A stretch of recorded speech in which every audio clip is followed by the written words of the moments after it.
Hi. Hello. Hi. Hey there. Hey.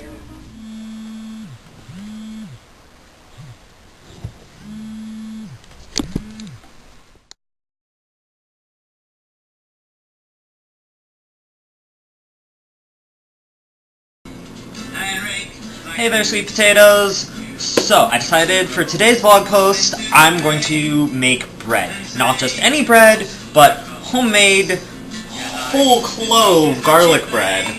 Because my parents got me this giant bag of pre-peeled garlic when they went to the Asian market for me. And I'm just like, bread? I'm gonna make some and give it to my neighbors because that's a neighborly kind of thing to do. And the Pacific Northwest is known for this thing called the Pacific Northwest Chill, which is we don't talk to our neighbors and, in fact, actively avoid interacting with them. I've always thought that was kind of weird. Maybe that's just because I'm really extroverted. I don't know. But I want to talk to my neighbors, so my excuse will be I'm going to make them bread. First things first. Clean the work surface. I mean, it's not that bad, but oh. So, I'm gonna work on that. Be right back. Okay, so the ingredients for bread are actually fairly simple. You need flour, yeast, and water. That's pretty much it in my experience. Flour, yeast, and water. You can add like different seasonings and spices to flavor it. Generally add a little bit of salt because it helps with everything, making it taste good.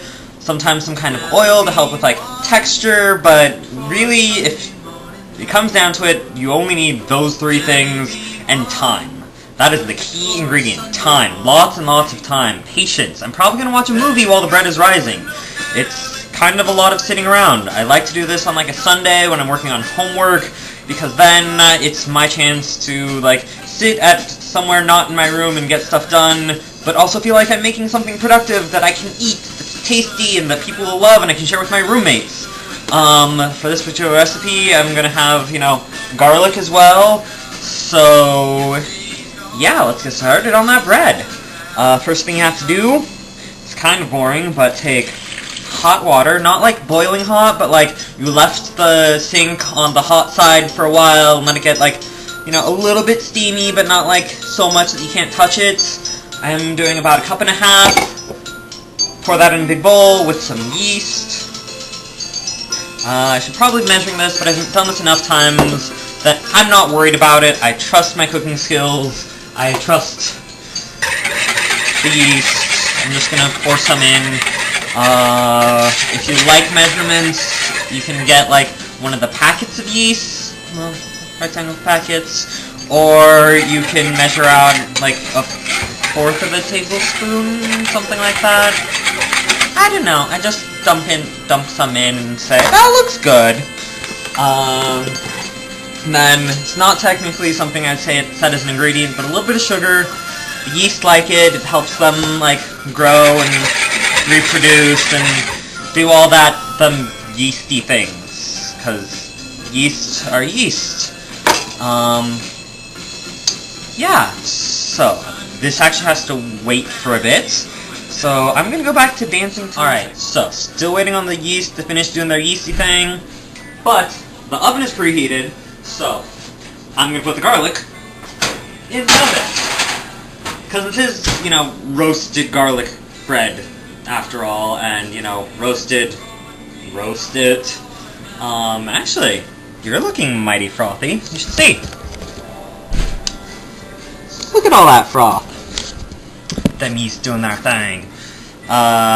So yeah, now's about the time where I would start adding the flour, but I'm gonna give it an extra 5 minutes. Just because I can. Because I also need that to be more done. And it's not, because I just put it in, so I'm gonna actually let this continue rising and working while that goes. Alright, so, one, I was looking through the footage, and I realized you can't really tell that I'm actually clothed right now. I'm shirtless, but I'm clothed. I'm wearing pants. yoga pants. They're fun.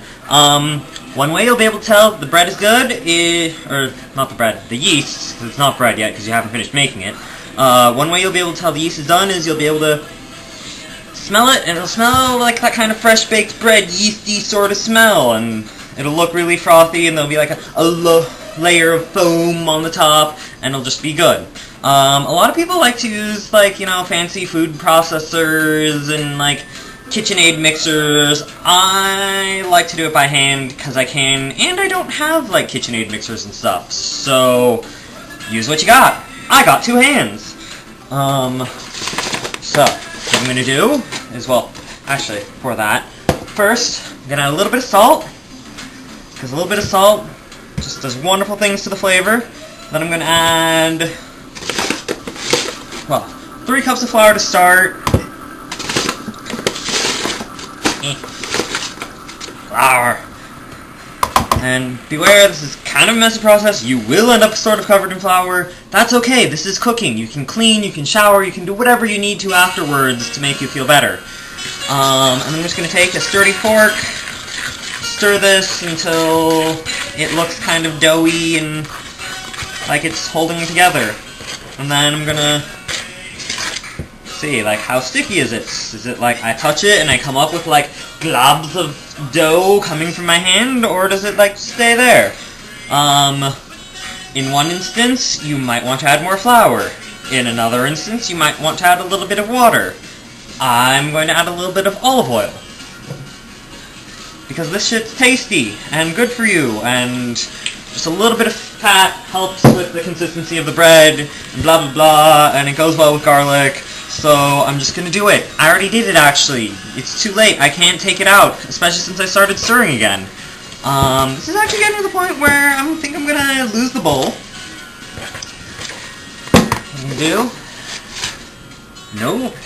No mixing, or no measuring cup that time, just hand. And then dump my dough out onto the counter. Here, I can adjust this down so you can see. Hey! And you can see my pants! Hey! You can see that this is kind of stuck on there. Yeah, this actually isn't too bad. And then I'm going to start kneading. Generally want to knead for about 10 minutes. Long enough that the bread, the dough, you know, kind of starts sticking to itself.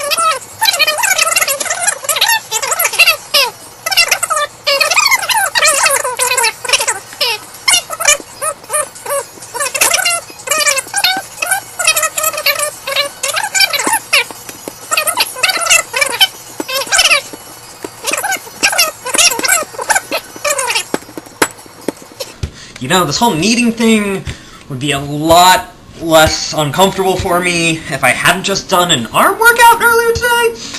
So my arms kind of hurt, like triceps and biceps.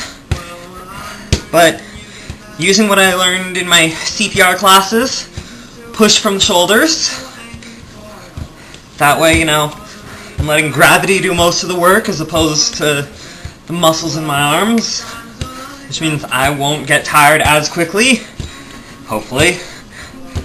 Also, if I were doing CPR on this bread, well, I wouldn't be rolling it like this, that's part of kneading. But it is on a hard surface, which, unlike in most CPR instances in movies and stuff, you want.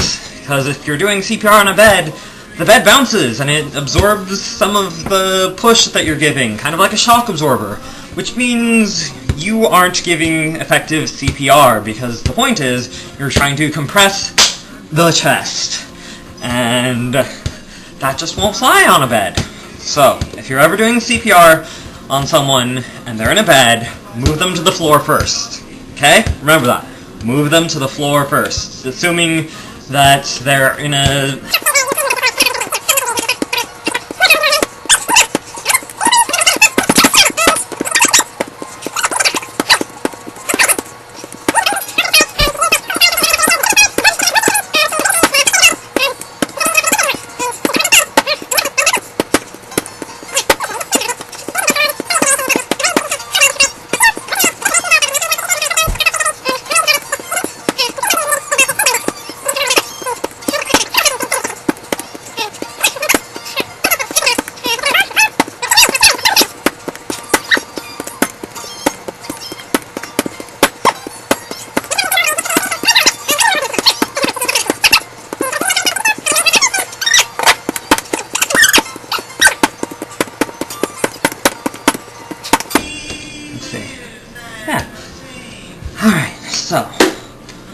gonna let this rest, which means I set it down while I get the bowl ready.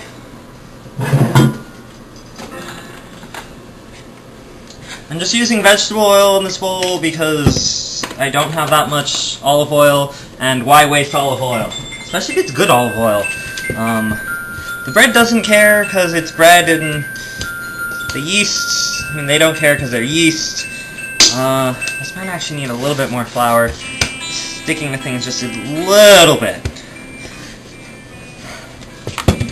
That's okay. You can do that.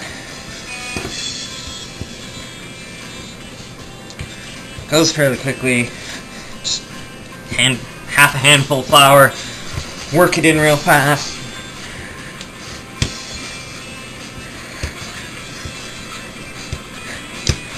And voila! Bread dough in bowl. Part of the reason you use oil is so that the dough does not dry out. You do not want to dry bread. Actually, I'm also going to get a towel and cover this because having a little bit of fruit flies in the apartment right now, don't want them getting into this. I mean, I could probably pick them out, but that's still gross because fruit flies, ew. So, yeah. Alright, so the bread is risen. Out of the way. It's about doubled in size, filled up the bowl, kind of more liquidy seeming now. What I'm going to do is flour the work surface again. Dump this out. Did not mean to dump out all that oil, but that's okay. I have a paper towel ready for that. Convenient. Hey. Just skip that in the sink. Gonna need a little bit more flour after that. My bad. Just kind of squish this down. Then what I'm going to do is cut it. I can get a knife out. Cut the dough. Let's see, how many loaves do I want to make? I want to make 4 loaves.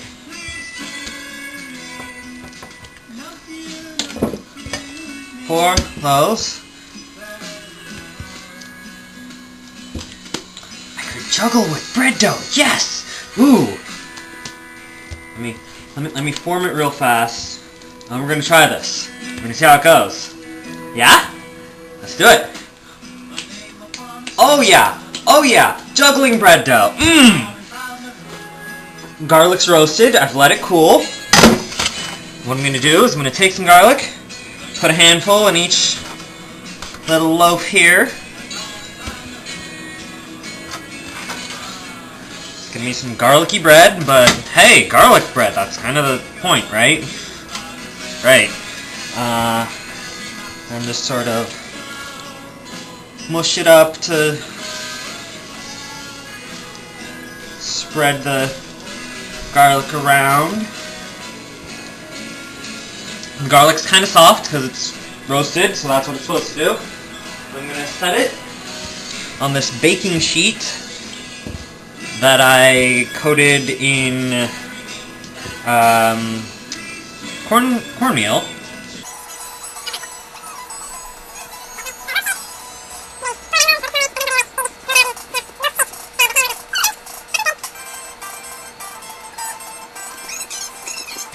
And then you know what comes next, right? Sitting and waiting again. So much sitting and waiting in bread making. Like I said, it's a good Sunday morning, Sunday afternoon homework kind of project. I'm gonna set it there. Gonna let it sit for another few hours. It's gonna get bigger, gonna get fluffier. And then, probably about halfway through that, I'm gonna preheat the oven to 400 degrees Fahrenheit. And yeah, then I'm gonna bake it for about half an hour, 40 minutes. Blah blah blah, and then we'll have bread! Alright, the oven's preheated, bread's good enough for me. So what I'm gonna do, put it in the oven. Set a timer. Alright, so, timer going off means bread should be about done, and look at that, delicious bread. I'm gonna set it aside. Let that cool for about half an hour, and then dig in and eat.